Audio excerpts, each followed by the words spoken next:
എല്ലാവർക്കും നമസ്കാരം. ഇന്ന് അധികാരം 88 പകൈത്തിറം തെരിതൽ ശത്രുബലം അറിയൽ എന്ന അധികാരത്തിലെ 6ാമത്തെ കുറളുകൾ തൊട്ട് നമുക്ക് നോക്കാം. തേറിനും തേറാ വിടിനും അഴിവിൻകൺ തേറാൻ പക അൻവിടൽ. തേറിനും തേറാ വിടിനും അഴിവിൻകൺ തേറാൻ പക അൻവിടൽ. അറിയുകിലും ഇല്ലെങ്കിലും താഴ്വിൽ അരികളോടകലാതടുക്കാതെ നിൽക്ക. അറിയുകിലും ഇല്ലെങ്കിലും താഴ്വിൽ അരികളോടകലാതടുക്കാതെ നിൽക്ക.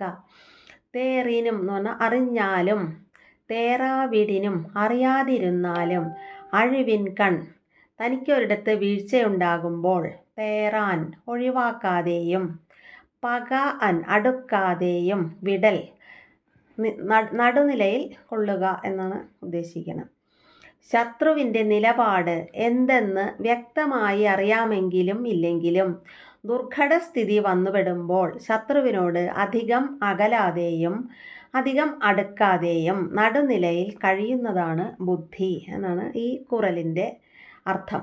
അപ്പോൾ ഈ ശത്രുക്കളുടെ നിലപാട് എന്താണെന്ന് നമുക്ക്, അതായത് രാജാവിന് വ്യക്തമായിട്ട് അറിഞ്ഞാലും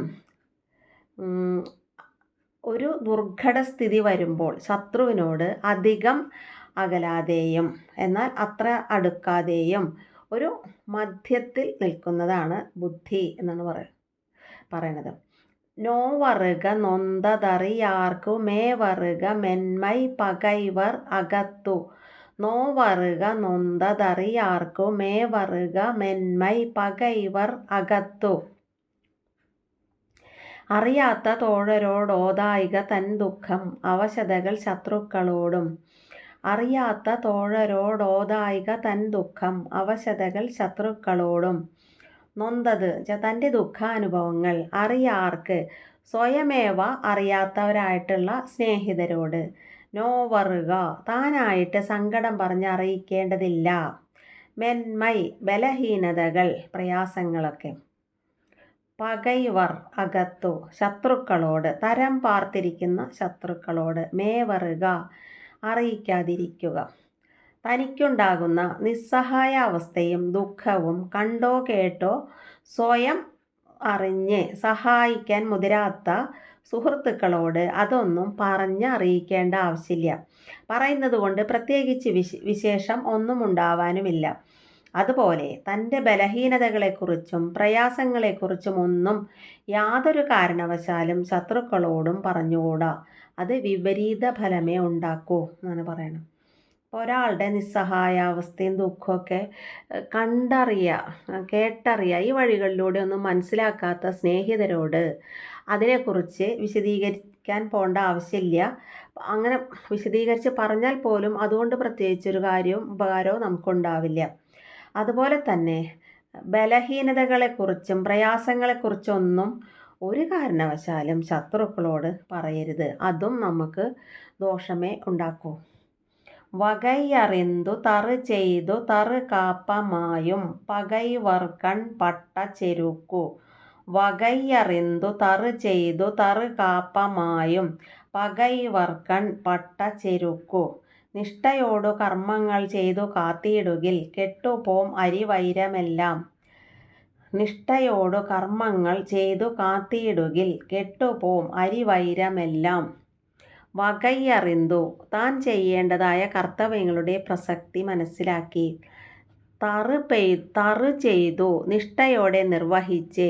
തറു കാപ്പ തന്നെ രക്ഷിക്കാൻ അറിയുന്നവനെ. പകൈവർക്കൺ ശത്രുക്കളിൽ നിന്നുള്ള ചെരുക്ക് വിദ്വേഷത്തിൻ്റേതായിട്ടുള്ള സംഘർഷം മായും ഒഴിഞ്ഞു പോകും. വേണ്ടത്ര മുന്നറിവോടും നിഷ്ഠയോടും തൻ്റെ കർത്തവ്യങ്ങൾ ചെയ്ത് സ്വയം കാത്തുകൊള്ളുന്ന പക്ഷം ശത്രുക്കളുടെ വിദ്വേഷത്തെ ചൊല്ലി ഉത്കണ്ഠപ്പെടേണ്ടതില്ല. അവരുടെ പക ക്രമേണ സ്വയമായി തന്നെ കെട്ടടങ്ങിക്കൊള്ളും എന്നാണ് പറയുന്നത്. അപ്പോൾ രാജാവ് വേണ്ടത്ര മുന്നറിവോടും വളരെയധികം നിഷ്ഠയോടും ഒക്കെ അവനവൻ്റെ കർത്തവ്യങ്ങൾ ചെയ്ത് സ്വയം രക്ഷിക്കുക. ഈ ശത്രുക്കളുടെ ആ വിദ്വേഷത്തെക്കുറിച്ചൊന്നും അപ്പോൾ ഉത്കണ്ഠപ്പെടേണ്ടതില്ല. നമ്മളുടെ കാര്യം പെർഫെക്റ്റായിട്ട് വളരെ നിഷ്ഠയോടും മുന്നറിവുകളോടും ഒക്കെ ചെയ്താൽ മാത്രം മതി. അപ്പോൾ ഈ ശത്രുക്കളുടെ പക സ്വയമായി തന്നെ കെട്ടടങ്ങിക്കൊള്ളുന്നതാണ് ഇതിലെ മുനി പറയുന്നത്. ഇളൈതാക മുൾമരം കൊൽക കളയുനർ കൈ കൊല്ലും കാഴ്ത്തവിടത്തു. ഇളൈതാക മുൾമരം കൊൽക കളയുനർ കൈ കൊല്ലും കാഴ്ത്തവിടത്തു.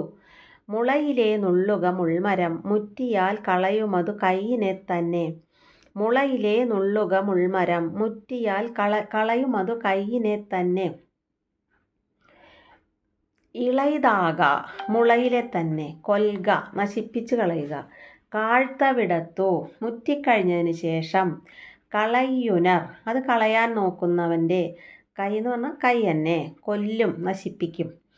ശത്രുത മുൾമരത്തെ പോലെയാണ്. വളർന്നു മുറ്റിക്കഴിഞ്ഞാൽ മുൾമരത്തെ ഉന്മൂലനം ചെയ്യുക ദുഷ്കരം തന്നെ. അതിനാൽ മുളയിലെ നുള്ളുകയാണ് ബുദ്ധി. അതേപോലെ തന്നെ ശത്രുതയെയും മുളയിലെ നുള്ളുകയാണ് ബുദ്ധി, ഈ മുൾമരത്തെ പോലെ തന്നെ. അപ്പോൾ ശത്രുത എന്ന് പറഞ്ഞാൽ ഒരു മുൾമരത്തോടാണ് ഉപമിച്ചിരിക്കുന്നത്. ഒരു മുൾമരം ചെറിയ ഇതായിട്ട് വളർന്നു വരുന്നതിന് മുന്നേ, ചെറിയതായിട്ടിരിക്കുമ്പോൾ അതിനെ നശിപ്പിക്കാൻ എളുപ്പമാണ്. പക്ഷെ അത് വളർന്ന് വലുതായി നിറയെ മുള്ളുകളൊക്കെ ആകുമ്പോൾ അത് നശിപ്പിക്കുമ്പോൾ നമ്മുടെ കൈയിനെ തന്നെ അത് നശിപ്പിക്കും. വളരെ ദുഷ്കരമാണ് വളർന്നു മുറ്റിയ ഒരു മുൾമരത്തെ നശിപ്പിക്കുന്നത്. അതുപോലെ തന്നെയാണ് ശത്രുത. അതിനെ മുളയിലെ തന്നെ നുള്ളുക, അല്ലെങ്കിൽ ഈ മുൾമരത്തിൻ്റെ പോലത്തെ അവസ്ഥയിൽ അത് നമ്മളെ തന്നെ നശിപ്പിക്കും ഈ ശത്രുത. ഉയിർപ്പ ഉളരല്ലർ മൻര ചെയിർപ്പവർ ചെമ്മൽ ചിതൈ കലാതാർ.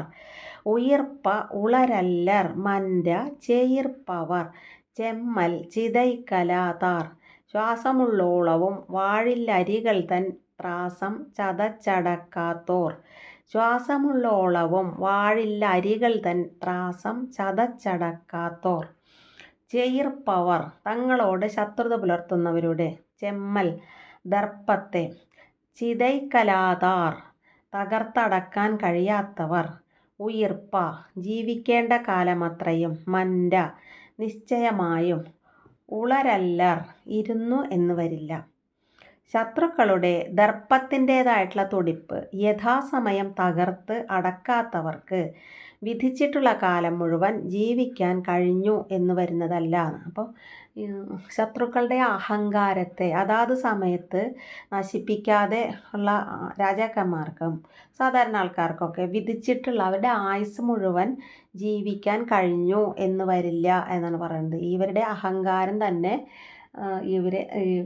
ശത്രുക്കളുടെ അഹങ്കാരം കൊണ്ട് തന്നെ ഇത്തരത്തിലുള്ളവർ നശിച്ചു പോകാൻ സാധ്യതയുണ്ട്. അപ്പോൾ ഈ അഹങ്കാരത്തിൻ്റെ തുടിപ്പിനെ യഥാസമയം തകർക്കണം എന്നാണ് പറയുന്നത്. ഇതൊക്കെ പഴയ കാലത്തെ, സംഘകാലത്തിന് മുന്നൊക്കെയുള്ള കൃതിയാണ് കേട്ടോ. അപ്പോൾ ഇത് അതേപോലെ ഇപ്പോൾ നമുക്ക് അതിൽ പ്രധാനപ്പെട്ട നമ്മൾക്ക് മനസ്സിലാക്കേണ്ട കാര്യങ്ങൾ മാത്രം നമ്മൾ മനസ്സിലാക്കിയാൽ മതി.